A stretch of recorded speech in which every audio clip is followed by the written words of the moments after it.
खूप छान वाटत आहे, खूप आनंद होत आहे आणि मी माझ्या भावना 2 शब्दात सांगू शकत नाही, असा आनंद होत आहे.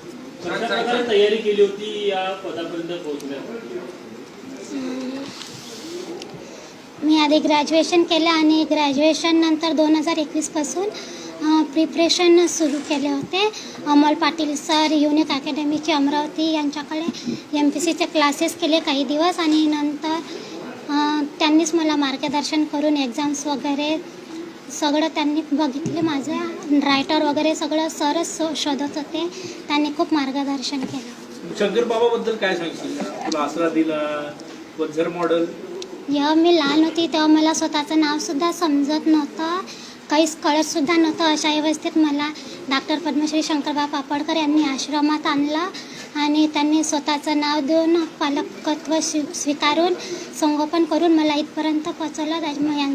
याचं श्रेय मी त्यांनासुद्धा देतो. मला काय काय अडचणी होत्या तुझ्या सगळ्या प्रवासात? कशा पद्धतीने तू हे सगळे आव्हानं घेऊन केली? ते अडचणी वगैरे फक्त अभ्यासामध्येच आले, परंतु मला पुष्कळ लोकांची मदत आणि सपोर्ट सहकार्य होता, त्याच्यामुळे जास्त अडचणी नाही आल्या.